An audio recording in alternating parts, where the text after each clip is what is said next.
guys, welcome back to my channel. I'm so glad you stopped by today because today we're going to try and do another hybrid creature. Now this one, I'm really not sure how I want to go about it because I did want to combine a Rex with a crocodile. So I started off with sketching stuff. So let's go to that first and then we'll get to the art doll. So at first with this creature, I was thinking of mainly just combining the Rex and the crocodile.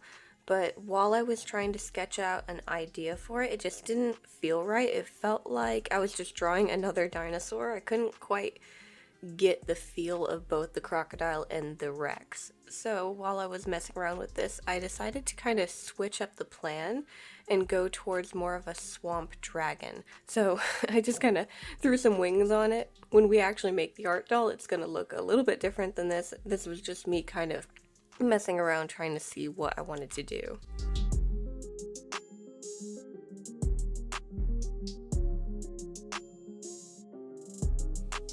So even though I've switched up my plans and I'm going to end up doing a swamp dragon instead of a crocodile hybrid, I still want to leave a little bit of the Rex involved, mainly because I like the body shape and I kind of want to add those tiny little arms. I thought it'd be cute. So for our clay, we're going to have to make some arms, some feet, and then we're also going to be making the clay head, which I think I'll start on that first. I like working on that first so I can kind of get the personality of the creature a bit more. And so this clay head is going to be quite large, so I have a decent amount of tin foil that I'm going to cover up. And I'm going to try and keep the clay pretty thin because I don't want to add a ton of weight to it. This is going to be one of those creatures that's on two legs, and it really helps to have a light head when making that. That way it can stand up correctly.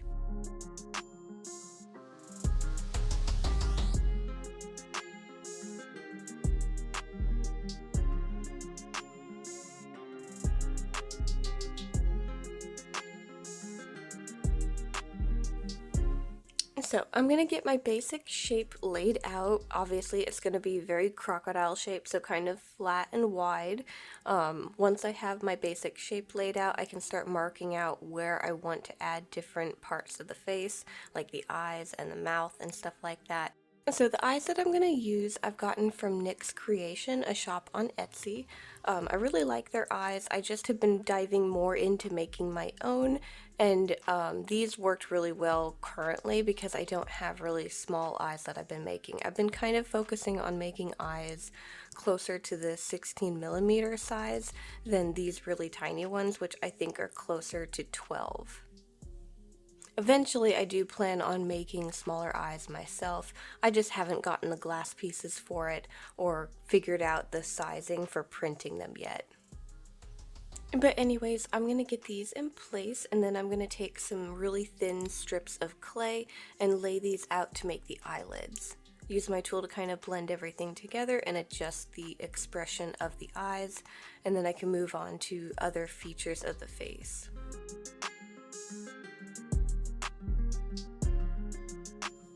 So for the mouth, what I'm going to do is I'm going to roughly sketch out where I want it, and then I'm going to start like cleaning up the lines. While doing this, I realized I wanted to have some of the teeth sticking out, so I'm going to add a little bit of extra clay on the side of the face so I have a place to put those teeth.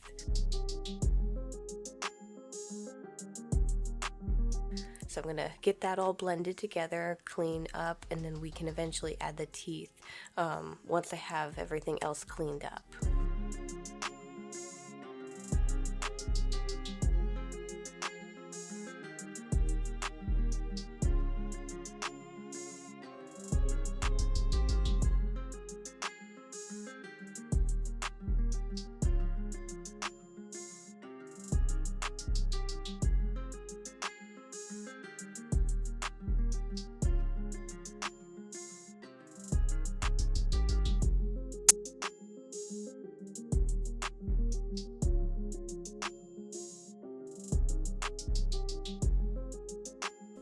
Now one thing that I'm going to do to kind of decorate the top of the head is I want to add those scoots that crocodiles have. I know usually they don't have them on the actual head, but I wanted to have some big bulky scales and I thought this would look really cool. So I'm just going to take some extra clay and kind of pinch and place them, and then use my tools to blend them into the rest of the clay and clean them up.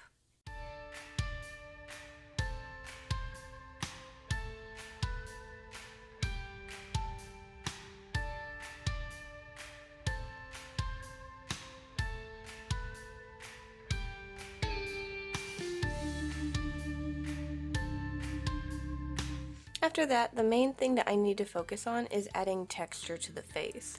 So in between those scoots, I'm going to try and sketch out some different scale textures.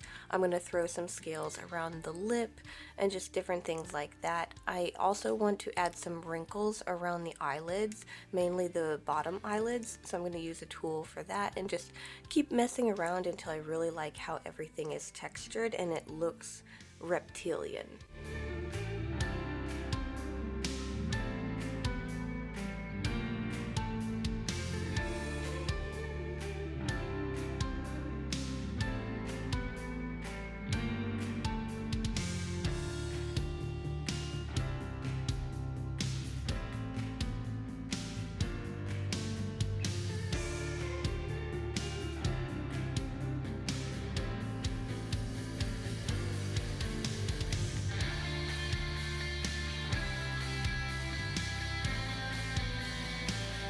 For baking the head, I'm going to put it in the oven for about 45 to 55 minutes at 275 Fahrenheit. While that's baking, I'm going to start working on the clay for our front and back feet. So for the hands and feet, I made wire frames for both of them. The back feet, they are kind of complex because they're going to have 4 digits, but the hands are going to be kind of simple because I decided to go with just the 2-finger hand of a T-Rex. So extremely simple wireframe for that. Now, while setting these up, I realized that I needed to switch to my epoxy clay because I want to have very large, long claws and I don't want them to be super fragile. So I'm going to switch to that clay so that they're more sturdy and they have less chance of breaking. Also, I decided that I want both the hands and feet to have webbing between them, and for such a thin piece of clay in between the digits, I figured epoxy clay would work best for that as well.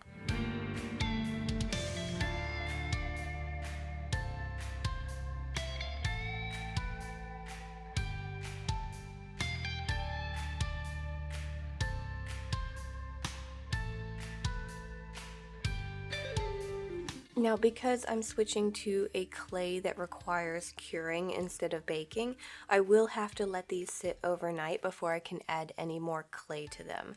So I'm going to get those claws and everything in place and set those aside somewhere safe to cure.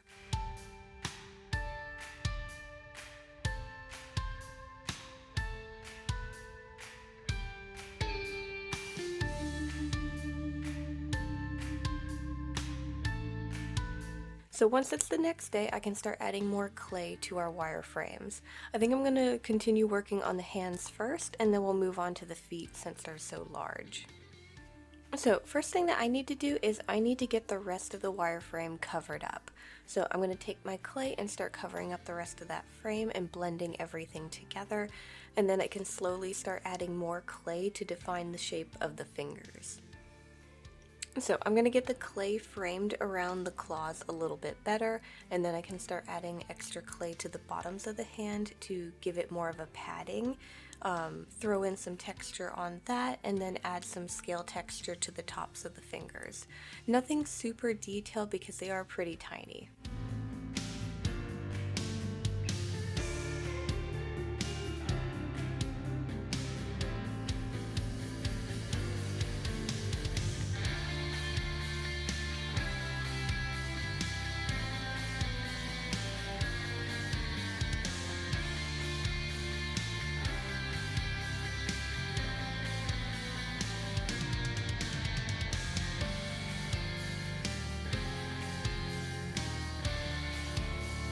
Now for the feet, what I'm going to do to cover up the wireframe is I'm going to roll out some thin pieces of clay for the bottom and top of the foot. That way I can have the webbing continue to be nice and thin. And then I'm going to take some strips of clay that are really thick and start covering up the wireframe going up where the leg would be. So I'm just trying to get everything completely covered first so I can figure out the shape of the foot.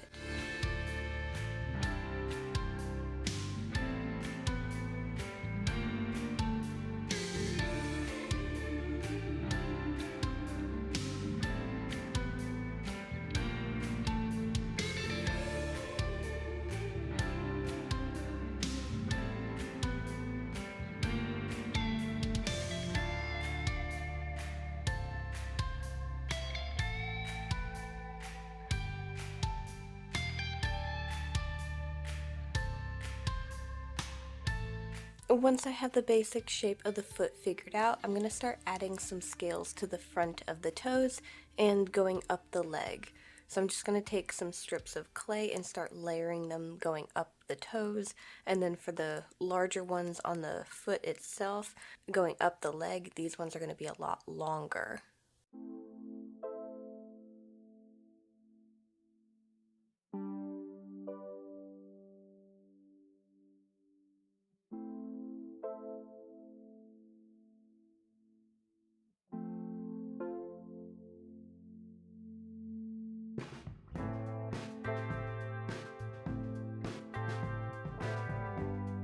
I'm going to lay them out and then use my tools to kind of clean up the edges and blend everything together.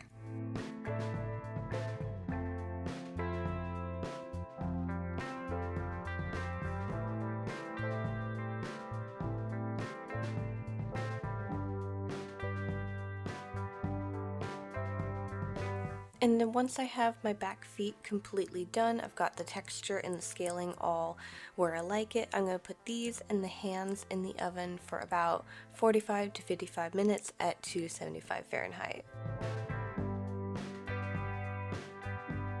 And then once everything is out of the oven and is cool to touch, we can start working on the painting. So for our dragon, I'm going to be using a lot of different shades of green and then a little bit of brown. So what I'm going to do for the painting is I'm going to primer everything the lightest shade of green that I want to use, and then I can build off of that and add the darker colors.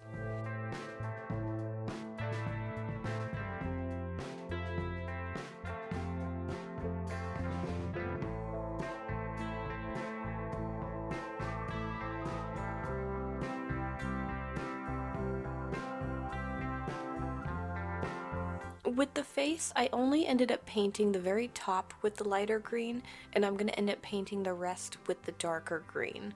So I'm going to get everything covered, and I'm going to try and blend it nicely into the lighter green so I don't have a really striking line between the two.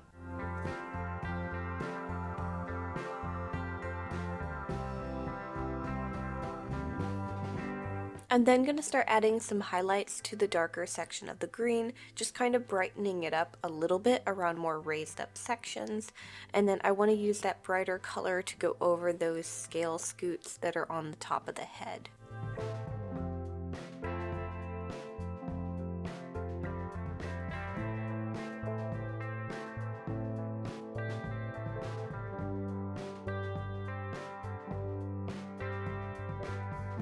Once everything has dried, I'm then going to take some watered down black paint, and I'm going to start adding this to different cracks and crevices throughout the face. To clean things up, if I get it outside of those cracks, I'm just going to use a damp paper towel. This will kind of help bring out the extra features and really show that line work.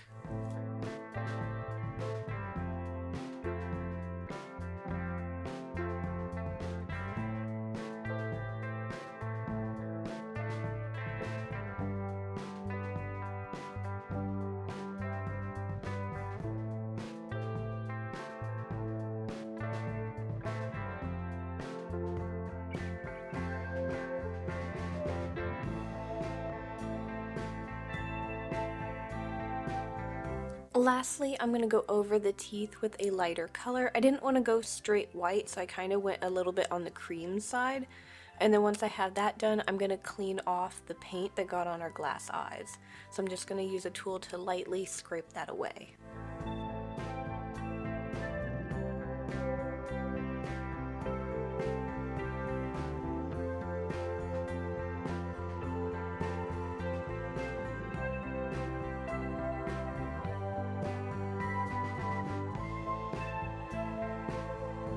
And then for the hands and feet, I'm also going to take that darker green and start adding it to the tops of them. So with the fingers, I'm just going to go over the tops of the finger sections, leaving the webbing kind of that lighter color. So I'm going to also try and blend it in a tiny bit. And then with the feet, I'm going to be going over mainly the scales and try and blend that in a little bit as well.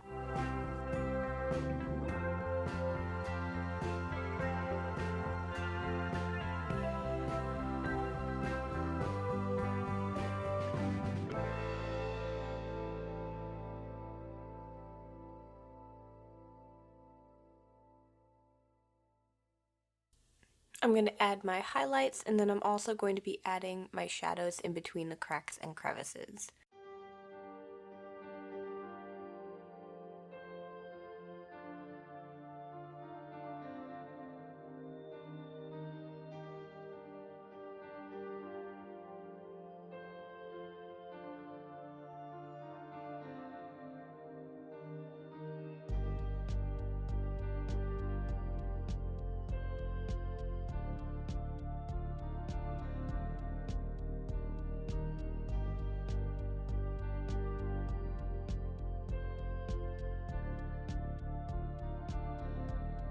Once I like how all of that looks, I'm just going to be painting the claws. And I think I'm just going to use the exact same color that I used on the teeth, so it kind of goes together.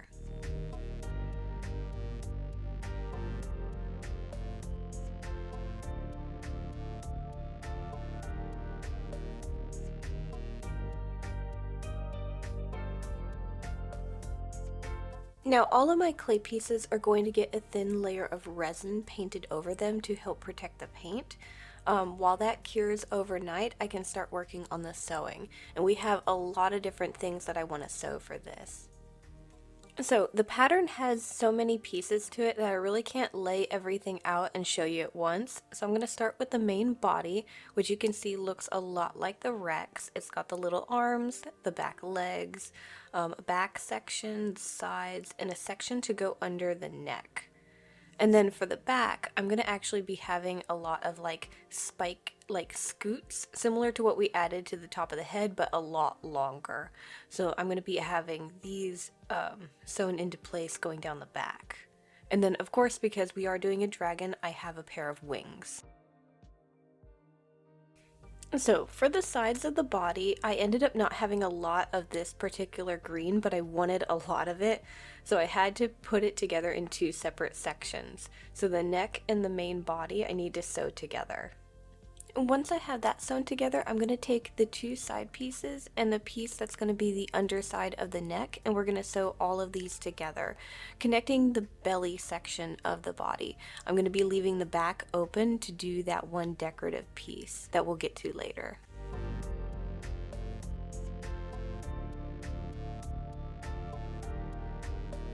For the arms and legs, I'm going to have each one have an inside piece and an outside piece. And right now all I'm going to do is sew down the fronts of them, connecting the two pieces together. We're going to wait on adding these to the body for when we start putting the entire thing together.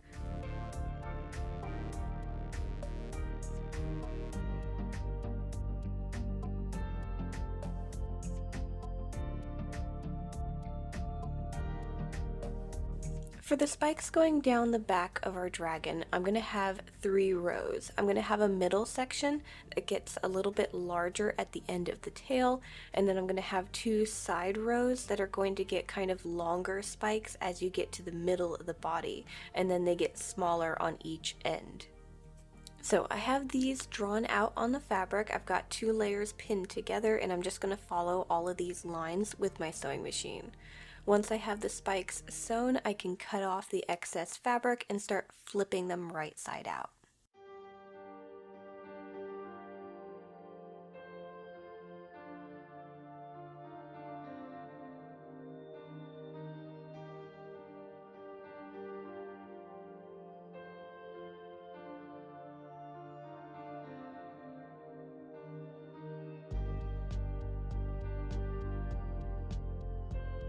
Now I wanted to do something a little bit more decorative to the back. So the fabric for the top section of the wings and the piece of fabric going down the back, I'm actually going to dye first.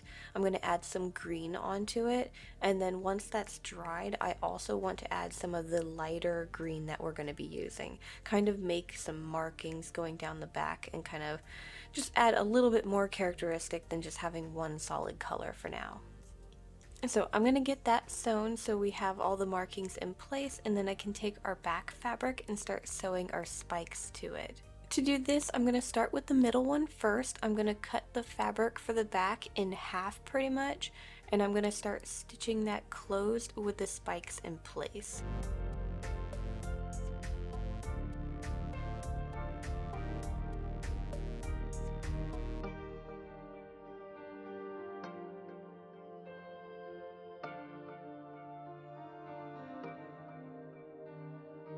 Once I have the middle one in place, I can then do the same thing to add the other spikes to the back.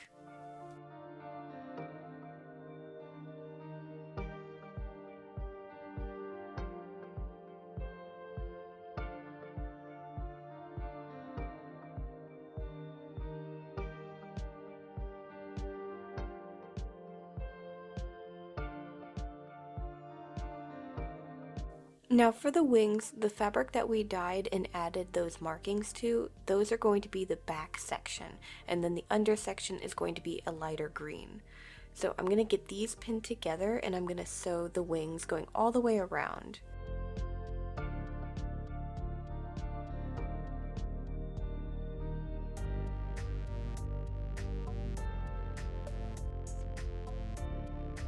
Once that's done, I can flip them right side out and we can start working on the hand and like finger sections of the wings. For this, I've drawn out my pattern and I'm tracing around it to add kind of a shadowy section that we can follow with the sewing machine. Now for this, I am using fabric markers. Don't use regular markers because if they get wet or anything, they will bleed. They won't permanently stay on the fabric like fabric markers do. So I'm going to be carefully lining that out, following it with my sewing machine, and then I'm going to be stuffing this section that I sewed separate from the webbing, and then adding wires to the finger and arm section of the wing.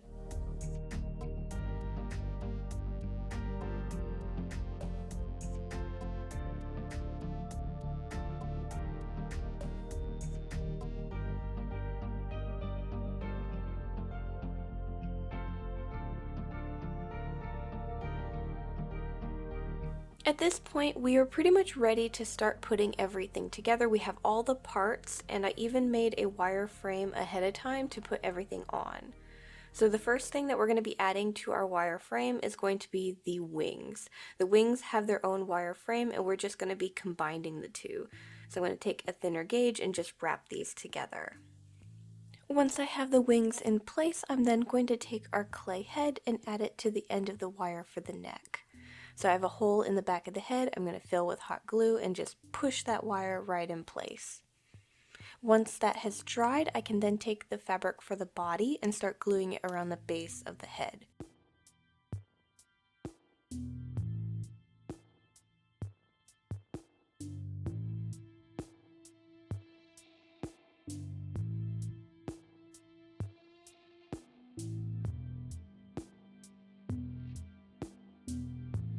Also, I'm going to be taking the back section and gluing it to the top section of the head. After I have that glued all the way around the head and I've given it time to dry, I can start stuffing and closing up the body. First, I'm going to start off with connecting the wings to the side of the body fabric. So I'm going to sew these in place, and then once that's in place, I'm going to start sewing down the sides of the neck and stuffing that.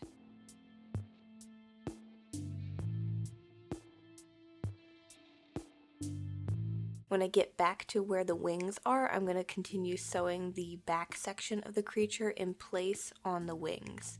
We're going to stuff and keep going until we get to the end of the tail.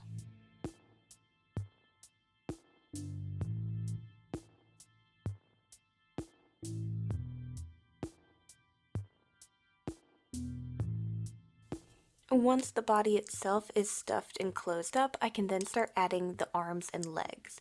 I'm going to start with our tiny little arms first. I'm going to take the fabric for it, and I'm just going to sew these all the way around the holes that we have the wires for the arms sticking out of. We're going to get that in place, and then we can take our clay hands and we can add them to the wire frame.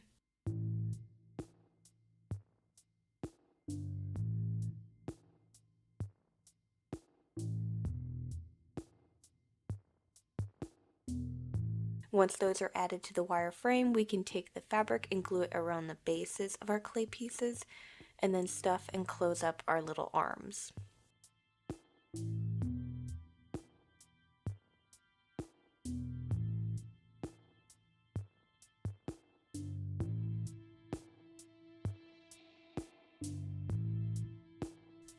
And then for the legs, it's very similar to what we did with the arms, just kind of on a bigger scale. I'm going to start with the fabric. The underside of the fabric I'm going to sew in place on the body, kind of where we can frame around that wire coming out. And then I'm going to take the outer section and sew it over. This will leave the fabric just open in the back, and we can add our clay legs to the wire frame.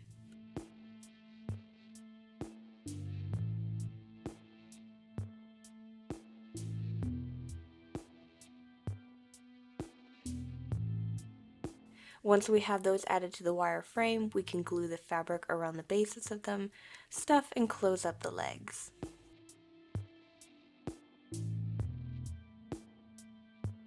Other than that, I'm just going to kind of mess around with the shading of the fabric. I want to darken sections, try and blend other sections together, and just kind of make it look a little bit more on the dingier side because he's just too clean for a swamp dragon. I want him to look a bit messy.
Okay guys, and here is our swamp dragon. It's not exactly what I thought I was going to be making today, but I really enjoyed it, and I love his spikes. He kind of looks like Godzilla because of it, but yeah, and internal arms. Now, if anyone wants to give this art doll a home, I've got him up for sale on my website. Check the links down below in the description. Now, while you're down there, you'll also see a bunch of other links. These are 2 different art supplies that I like to use to make my art dolls. So if you're just curious and want to see what I like to use, or if you want to try some of the materials out yourself, you can check those out. Now, these are affiliated links, so if you do buy anything through them, it does help support the channel. Anyways, guys, thank you so much for watching. Make sure to like, subscribe, do all that fun stuff, and I'll see you guys next time. Bye!